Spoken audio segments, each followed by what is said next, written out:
Dans cette vidéo, je te partage comment j'ai fait de ma crise existentielle un tremplin pour ma vie. Crise existentielle ou, selon ma psy, une dépression. Bien sûr, ce que je vais te partager, c'est très personnel. C'est ce que moi j'ai traversé et les prises de conscience que j'y mets. Donc c'est très personnel, mais je pense que ça peut t'inspirer, te donner des pistes peut-être, ou au moins t'apaiser si tu es en train de traverser une période compliquée. Ou si tu en as traversé une et que tu es dans ces questionnements de « mais je comprends pas comment j'en suis arrivée là, je pensais que ça n'arrivait qu'aux autres, je vois pas comment j'en suis arrivée là », sache que je te comprends et que peut-être que tu vas avoir des réponses dans cette vidéo. Personnellement, je crois que j'ai fait 2 grosses crises existentielles. Une en 2017 et une en 2021. Et je veux vous raconter un peu parce que, avec du recul, je remarque que ça s'est pas passé à des moments anodins. Ça s'est passé à des périodes très spécifiques de ma vie.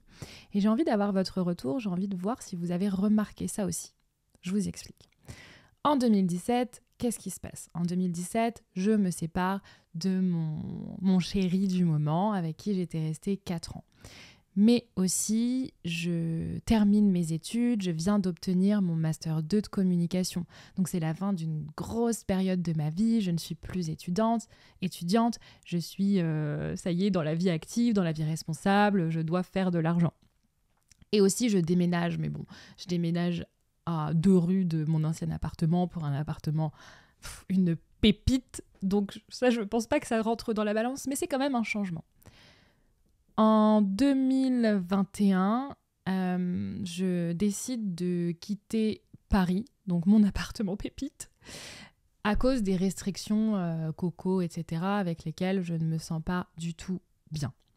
Plus, j'officialise mon couple avec un homme avec qui je vis une relation légère depuis à peu près 1 an, mais en fait, lui vit très mal aussi les restrictions, donc on décide de partir vivre au Portugal ensemble, et donc j'officialise ma relation avec lui auprès de mes proches, de ma famille et tout. Donc là encore, on voit du changement. Donc en fait, ce que je remarque de ces 2 périodes-là, c'est que ce sont des transitions de vie. Et j'irai même plus loin. Et vous allez me dire si vous aussi, ça vous a fait ça. J'ai l'impression que à ces 2 périodes-là, j'ai perdu des parts de mon identité. En 2017, je ne suis plus en couple avec un tel et je ne suis plus étudiante. En 2021, je ne suis plus une Parisienne célibataire affirmée. Je perds des parts de mon identité et des parts de mon identité que j'aime. Et donc, en 2021, j'arrive au Portugal, bim, dépression. Parce qu'en fait, limite, je ne sais plus qui je suis finalement. J'ai l'impression d'avoir perdu mon identité parisienne, qui sort avec ses copines, qui fait du théâtre, qui est famille d'accueil de chiens abandonnés, qui vit dans un super appartement qu'elle adore. Et d'un seul coup, en fait, j'ai l'impression de plus savoir qui je suis. Je crois que quand on perd des parts de son identité, on perd des repères. Je crois que nos identités sont des repères pour nous. En fait, elles donnent un sens à notre vie, nos identités. Je suis étudiante, je sais ce que j'ai à faire. J'apprends mes cours pour avoir mon examen à la fin. Je suis célibataire, je suis indépendante. Je profite de la vie, je m'amuse. Par exemple, je suis coach, j'aide les gens à être plus heureux dans leur vie. Nos identités donnent une direction à notre vie, donnent un sens à notre vie, à notre existence. Et donc, si je perds une ou plusieurs identités en même temps, mais qui suis-je ? Qui suis-je ? Je ne sais plus. Et qu'est-ce que je fais ? Qu'est-ce que je fais de mes week-ends ? Qu'est-ce que je fais le matin quand je me réveille ? C'est quoi le sens de ma vie ? En fait, d'un seul coup, je perds tous mes repères. J'ai vraiment une sensation de vide immense. Et je crois aussi qu'on a un gros deuil à faire. Donc, peut-être le deuil d'une relation, si on est en rupture, le deuil d'un job, le deuil d'une vie à Paris.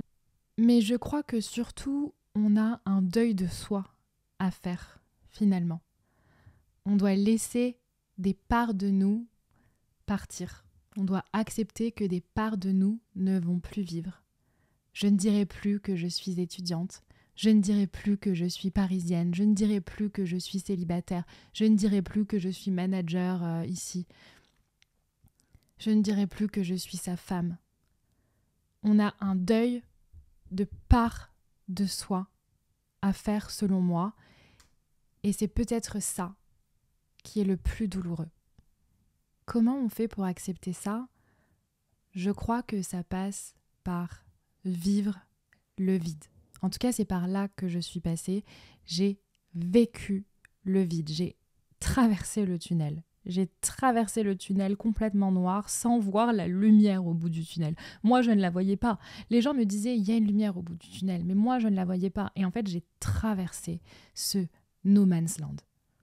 Je pense que ça passe par ça. Je pense que ça passe par vivre le vide. Et en fait, quand on vit ce vide, il y a quelque chose de magique qui se produit finalement, je trouve. C'est qu'on arrête le mode pilotage automatique. Là, moi, j'ai appris à être. Alors oui, c'était très très très douloureux par moments, mais j'étais plus dans le faire en fait. J'étais plus dans le faire, j'étais plus en mode pilote automatique, non, j'étais dans l'être. Cette période m'a appris à me recentrer. Cette période m'a appris à me rapprocher de moi. Cette période m'a appris à avoir une relation avec moi-même. Elle m'a appris à vivre mes émotions aussi. Parce qu'en fait, je ne savais pas vivre mes émotions avant. Je les mettais dans une boîte. Et là, pendant cette période, j'ai appris à arrêter de mettre mes émotions dans une boîte et à vivre mes émotions aussi inconfortables soient-elles. Et bien sûr, je me suis fait aider pour ça. Je me suis fait accompagner parce qu'une autre chose que j'ai appris grâce à cette période difficile, c'est à demander de l'aide.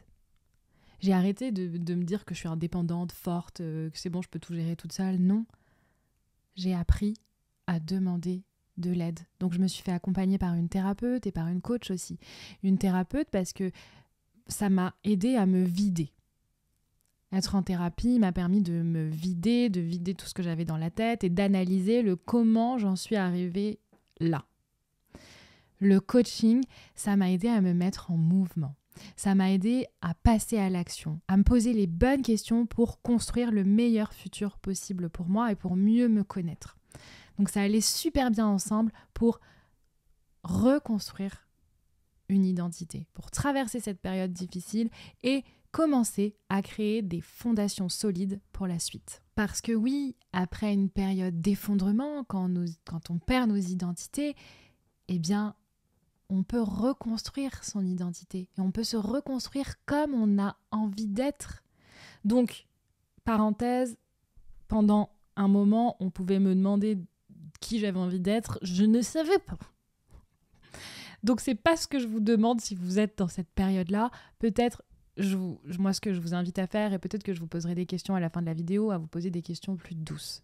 Parce que moi, pendant un moment, si on me demandait « Mais de quoi t'as envie ? Tu veux faire quoi ?» Je savais même pas ce que je voulais faire dans l'heure qui suit, je savais même pas ce que je voulais manger, je savais même pas ce que je voulais faire l'après-midi, je savais pas. Donc ça se fait par étapes, mais simplement prendre conscience que oh, je perds des parts de mon identité, je traverse le vide, et en fait traverser le vide, c'est finalement une infinie de possibilités, parce qu'on va pouvoir mettre ce qu'on veut dans ce vide. Et se laisser aussi peut-être expérimenter différentes choses. S'amuser en expérimentant différentes choses pour tester. Tiens, est-ce que j'aime ça ? Tiens, est-ce que j'aime ci ? Tiens, est-ce que Expérimenter. C'est vraiment traverser le vide, c'est l'opportunité. Finalement, c'est une grande liberté d'aller tester des choses, de tout questionner, de se réinventer. Et donc, j'ai commencé à me poser des questions petit à petit, des questions douces et puis de plus en plus fermes, de plus en plus qu'est-ce que je veux faire maintenant ? Quel sens je veux donner à ma vie ? Et si c'était moi qui décidais en fait ? Et si c'était moi qui décidais qui j'avais envie d'être? Et si c'était moi qui décidais quel sens j'avais envie de donner à ma vie? Aussi, il a fallu reconstruire mon amour-propre, mon estime de moi, brique par brique. Une brique à la fois, parce que j'étais tombée tellement bas, j'avais envie de mourir en fait. J'avais envie de mourir, donc mon estime de moi-même était au plus bas. Donc en fait, petit à petit, j'ai reconstruit mon estime de moi, mon amour de moi, brique par brique. Et tout ça, c'est un chemin. C'est un chemin, c'est pas magique. Ça s'est pas fait du jour au lendemain. Je me suis pas dit, tiens, ça y est, je m'aime, bim, bam, boum. Non, c'est un chemin. J'ai reconstruit mon amour de moi, un pas à la fois. Et c'est un chemin sur lequel je suis encore. D'ailleurs, j'ai bien avancé, mais je suis encore dessus. Et j'accompagne ceux qui ont envie de se lancer sur ce chemin aussi.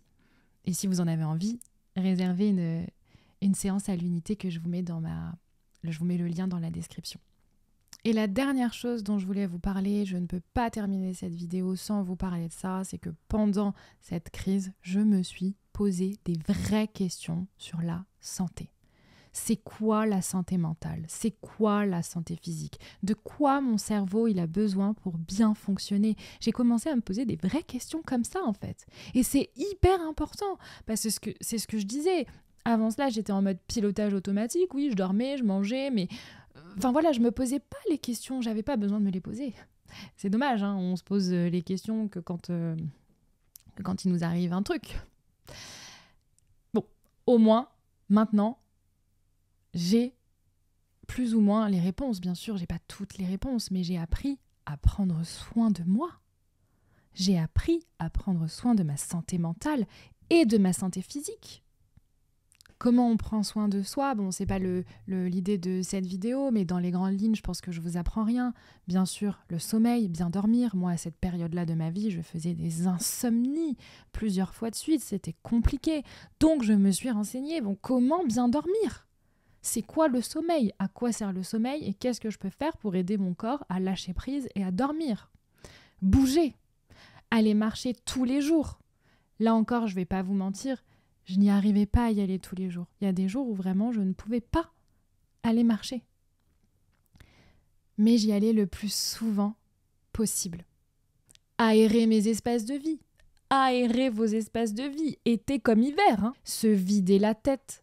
Hyper important, se vider la tête avec une psy, avec un journal intime, une amie en qui vous avez confiance, l'EFT. Moi, l'EFT, c'est une pratique qui m'a beaucoup accompagnée pendant ma dépression. Et c'est pour ça que je me suis formée à l'EFT, pour vous accompagner grâce à l'EFT d'ailleurs. Si vous ne connaissez pas, je ferai une vidéo prochainement pour vous présenter l'EFT. Manger maison, cuisiner, j'ai appris à cuisiner, parce qu'avant, parisienne, Uber Eats à fond, j'ai appris à cuisiner et à manger sain. Je me suis complémentée aussi parce que je me suis renseignée de quoi a besoin mon cerveau, de quoi a besoin mon corps. J'ai pris des compléments alimentaires pour soutenir mon corps. J'ai pris des probiotiques pour soutenir mon système digestif qui est le deuxième cerveau de notre corps. J'ai pris des oméga 3 pour nourrir mon cerveau, le nourrir correctement. Et du magnésium. Je vous mets les liens dans ma description si vous avez envie de vous complémenter. C'est des liens de parrainage, bien sûr, mais c'est des produits en lesquels j'ai 100% confiance. Alors, les probiotiques et les oméga 3, pour être honnête, je les utilise depuis que je suis gosse, puisque mes parents sont ambassadeurs de la marque Forever Living Product depuis 31 ans et j'en ai 33. Donc, vous faites le calcul. Ces produits-là, je les utilise et je les connais depuis toujours. Le magnésium, il n'y en a pas dans la gamme Forever et du coup, c'est une amie naturopathe qui me l'a conseillé. Pareil, je vous mets le lien si vous avez envie. Je vous mets un autre lien qui n'a rien à voir, mais là, je viens d'y penser. Je vous mets la fiche là si ça vous intéresse. Tic, tic, tic. J'arrive jamais à faire ça, moi. Sur des applications qui m'aident à prendre soin de moi. Et notamment, je vous parlais d'aller marcher tous les jours. Et dans cette vidéo, je vous ai mis une application qui m'aide à aller marcher tous les jours, qui me motive à aller marcher tous les jours. J'oublie sûrement des choses, j'aurais tellement à dire sur ces périodes compliquées que j'ai traversées, mais elles m'ont tellement apprise aussi. Donc pour résumer, comment j'ai fait de ma crise existentielle un tremplin pour ma vie, c'est que déjà, j'ai compris que j'étais pas mes identités. C'est bizarre à dire, mais je ne suis pas mes identités. Je vais avoir une infinie d'identités tout au long de ma vie. Et donc c'est à moi de ne pas m'y accrocher. Je ne suis pas accrochée à mes identités aujourd'hui parce que je sais que voilà, aujourd'hui je suis coach, aujourd'hui je suis nomade, mais qui sait demain ? Et en fait, aujourd'hui j'accepte que peut-être que je ferai le deuil de certaines parts de mon identité plus tard. Donc je me suis détachée de mes identités et j'ai compris que j'étais beaucoup plus grande que ça, que j'étais beaucoup plus grande que mes identités et que je pouvais être qui je voulais être. Aussi, j'ai appris à être vulnérable. J'ai appris à être vulnérable et à être authentique. Aujourd'hui, j'ai une relation hyper authentique avec moi-même et j'ai des relations hyper authentiques avec les autres. J'ai appris à être. J'ai appris à être. Je ne suis pas que des choses à faire. Je ne suis pas qu'une machine à faire des choses. J'ai appris à arrêter de faire et à être. On est beaucoup trop à être en mode pilotage automatique, je fais, et on ne sait pas ralentir. Être. Et là, j'ai appris à être, j'ai appris à vivre mes émotions, j'ai appris à exprimer mes émotions, à exprimer mes besoins. J'ai une hygiène de vie beaucoup plus saine aujourd'hui. Et donc, je vais être en bonne santé pendant longtemps. C'est ça la bonne nouvelle. Et je décide qui je veux être maintenant. C'est moi qui décide. Les questions que vous pouvez vous poser pour commencer à créer des fondations solides. Comme je disais, moi je ne vais pas vous inviter à prendre des décisions significatives si vous traversez une période difficile. Je pense que c'est plutôt l'occasion de ramener de la douceur et de créer des fondations. Donc ce que je vous propose, c'est une autre vidéo que j'ai fait où j'ai parlé de valeurs. Donc je vous mets l'affiche en haut de cette vidéo, je vous la mets aussi dans la description de la vidéo pour connaître vos valeurs et les honorer. Je mets juste un petit warning par rapport à ça, c'est que si vous traversez une période compliquée, il est possible que vos valeurs vacillent un peu. Donc peut-être que vous n'allez pas tomber sur vos valeurs exactes. En fait, c'est normal. Par exemple, si vous êtes en rupture amoureuse difficile et que vous avez la valeur amour ou pardon très forte normalement, mais que là, vous êtes très en colère parce que, voilà, pour plein de raisons, peut-être que l'amour et le pardon ne vont pas venir dans les valeurs essentielles. Et ce sera bien normal. Donc, c'est juste pour illustrer que si vous traversez une période compliquée, peut-être que vos valeurs vont vaciller un peu. Mais en tout cas, faire cet exercice va vous soutenir. Ça c'est une évidence, c'est un des premiers exercices que j'ai fait et ça m'a fait tellement de bien de me connecter à mes valeurs pendant cette période. Et donc, faites l'exercice des valeurs sans vous y attacher énormément. Peut-être que vous referez l'exercice plus tard quand vous aurez retrouvé toute votre vitalité, votre santé mentale, votre santé émotionnelle et que vos valeurs auront peut-être un peu changé. Et ce sera normal et c'est complètement OK. D'autres questions que vous pouvez vous poser aujourd'hui, des questions douces qui font du bien, c'est qu'est-ce qui vous donne de l'énergie ? Qu'est-ce qui vous donne de l'énergie ? Même un petit peu. Faites la liste de tout ce qui vous donne de l'énergie. Et faites la liste aussi de tout ce qui vous donne de la joie. Même un petit peu de joie. Parce que je sais, pendant cette période, moi, j'avais beaucoup de mal à ressentir la joie, à ressentir l'amour, à ressentir la gratitude. J'étais vraiment dans des émotions plutôt négatives à ce moment-là. Et j'avais du mal à me connecter à ces émotions de partage et de joie et boostante, mais juste un tout petit peu. Qu'est-ce qui vous donne un tout petit peu de joie ? Et si vous n'en êtes pas à là, si vous êtes connecté à la joie à fond, qu'est-ce qui vous donne beaucoup de joie ? Faites la liste de tout ce qui vous donne de l'énergie, de tout ce qui vous donne de la joie, et ensuite faites la liste de tout ce qui vous prend de l'énergie.